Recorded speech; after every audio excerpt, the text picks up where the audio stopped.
ऐन हिवाळी अधिवेशना काळातच शिवसेना ठाकरे गटाचे नेते अंबादास दानवे यांनी एक व्हिडिओ बॉम्ब फोडलेला आहे। पैशांच्या गड्ड्यांसह आमदार काय करत आहेत असा सवाल त्यांनी मुख्यमंत्री देवेंद्र फडणवीसांना विचारलाय। तर या व्हिडिओतील आमदार नेमका कोण असा सवाल देखील त्यांनी उपस्थित केलाय। या व्हिडिओमध्ये शिवसेना शिंदे गटाचे आमदार महेंद्र दळवी दिसून येत आहेत। यामुळे राजकीय वर्तुळात एकच खळबळ उडाली आहे। या सरकारकडे फक्त शेतकरी कर्जमाफीला पैसा नाही, बाकी सगळं ओके आहे। जनतेला जरा सांगा, मुख्यमंत्री फडणवीस आणि शिंदेजी हे आमदार कोण आहेत आणि पैशांच्या गड्ड्यांसह काय करत आहेत असा सवाल त्यांनी उपस्थित केलाय।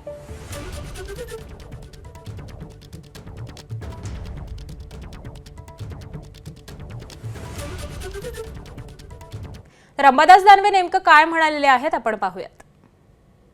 एकतर माझ्याकडे या लोकांशी संबंधित व्यक्तीनंच हा व्हिडिओ पाठवला। हे आता चेहरा दिसत नाही, त्यामुळे तो मी नव्हेच म्हणेल। तो आता पुढचा त्याच्या चेहऱ्याचा येईल त्याच बघूया। मला असं वाटतं याला पोलिसांना आपण सांगितलं तर त्यांनी सांगावं, मग पोलिसांकडे जावं आणि पोलिसांना याची चौकशी करावी। शिंदेंच्या शिवसेनेचे आमदार महेंद्र दळवींनी अंबादास दानवेंनी केलेले आरोप हे फेटाळलेले आहेत। आरोप सिद्ध करा, संबंध आढळल्यास आमदारकीचा राजीनामा देईन अशी प्रतिक्रिया ही महेंद्र दळवींनी दिलेली आहे। तर हा व्हिडिओ माझा नाही, तो लाल शर्टवाला कोण आहे ते दानवेंनी सांगावं असं देखील दळवींनी म्हटलेलं आहे।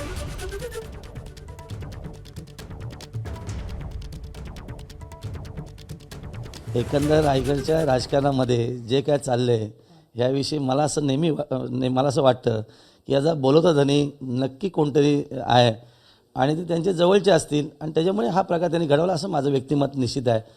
आणि हा व्हिडिओ जर चुकून खरा निघाला किंवा माझ्या राजकीय जीवनात त्याग करेन, आमदारकीचा राजीनामा देणे तेव्हा सत्याने नाहीतर अंबादास दानवेने राजकारण संन्यास घ्यावं। त्यामुळे अशी एखादी संसदेत पसरून लोकांसमोर येणं हा त्यांचा पूर्वीपासूनचा धंदाच आहे। त्यामुळे आपल्याकडे कर्तृत्व असताना काय केलं नाही आहे आणि आता गेल्यावरती अशा पद्धतीने लोकांना बदनाम करणं हे काय शोभनीय नक्की नाही आहे। आता लाल टी शर्ट घातलेला माणूस कोण आहे त्यांनी खरंच लोकांसमोर आणावा आणि जे काय त्यांच्याकडे रेकॉर्डिंग असेल ते लोकांसमोर नक्की मांडावं त्यांनी। दानवेंनी सादर केलेला व्हिडिओ हा AI द्वारे तयार केलेला आहे असा शिवसेना नेत्यांनी दावा केलेला आहे। तर AI द्वारे व्हिडिओ करून आमदारांची बदनामी करण्याचा हा प्रयत्न आहे अशी प्रतिक्रिया ही संजय शिरसाट यांनी दिली आहे।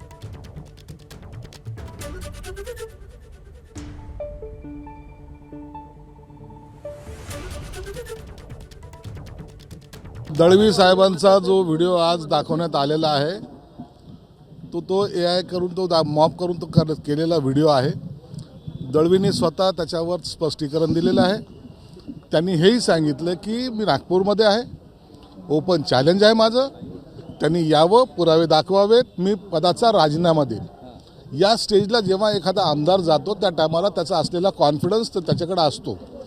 AI करून हा कुणाचाही व्हिडिओ दाखवू शकतात, उद्या हे अख्ख्या आमदारांचा सुद्धा अशा व्हिडिओ करू शकतात। अंबादास दानवेंनी आतापर्यंत जेवढे आरोप केले त्याच्यामध्ये कुठल्याही आरोपात तथ्य आढळलं नाही आहे आणि तो व्हिडिओ मी काही बघितला नाही। आणि आजकाल काय AIच्या माध्यमातून सगळे नकली व्हिडिओ बनवले जातात आणि नेमकं अधिवेशन असलं की तेव्हाच आम्हाला आमच्या आमदारांना आमच्या पक्षाला टार्गेट केलं जातं आहे। हे फक्त निवडणूक अधिवेशनापुरते इश्यू असतात। पण हे व्हिडिओ कोणीतरी देत असेल ना उबाटाला, कोण देत? बनवल्या जातात हे व्हिडिओ नकली। आता AI तर कसं करते तुम्हाला माहीत नाही का? हुबेहूब काही करू शकतात ते। दरम्यान दानवेंच्या या आरोपांनंतर विरोधी पक्षानं हल्लाबोल सुरू केलेला आहे, आपण पाहूयात। तुम्ही तो व्हिडिओ पाहिला असेल, तो व्हिडिओ एक अर्थी जे सरकार आहे त्याचं प्रतीक आहे। जिथे सरकारकडे कर्जमाफीसाठी पैसे नाही आहेत तिथे हे आमदार, यांचे सत्ताधारी आमदार पैशांच्या बॅगा घेऊन फिरतात। आता हे ना, म्हणजे तुम्ही हेलिकॉप्टरमध्ये ज्या बॅगा घेऊन फिरतायत आणि हे जे आनंदाचं शिधावचं वाटप चाललंय ते नेमकं कोणाचं आहे?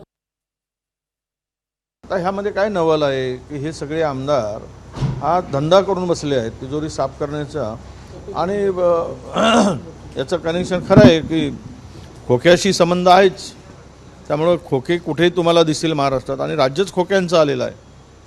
खोक्या आणि बोक्यांचं राज्य महाराष्ट्रात असल्यामुळे नोटाच्या बंडला ज्या काही आमच्या अंबादासजींनी दाखवले आहेत ते सत्य आहे, त्याची चौकशी झाली पाहिजे, कारवाई झाली पाहिजे, प्रामाणिकपणा सिद्ध केला पाहिजे, अशी आमची मागणी आहे।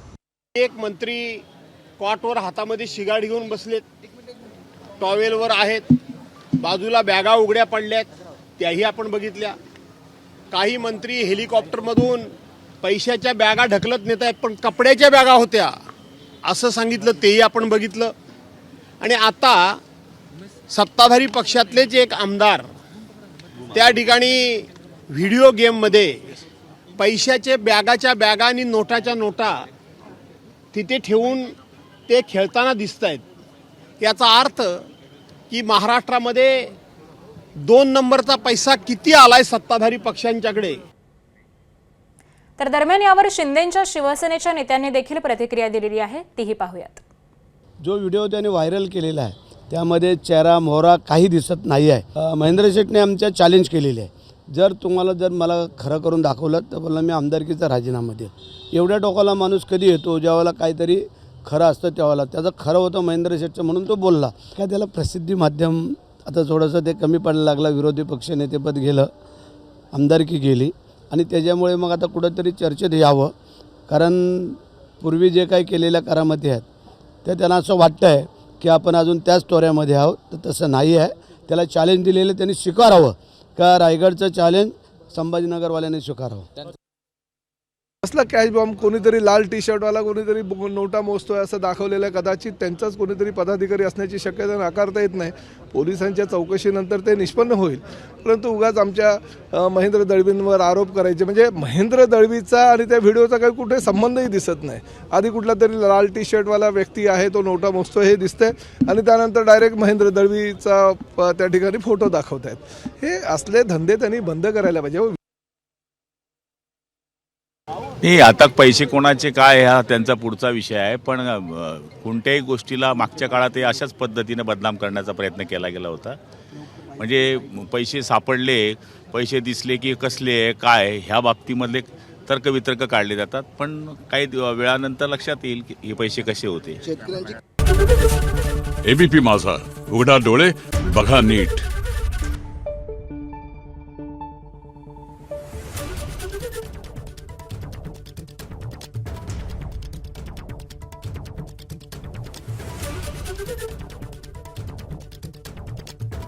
Thank you.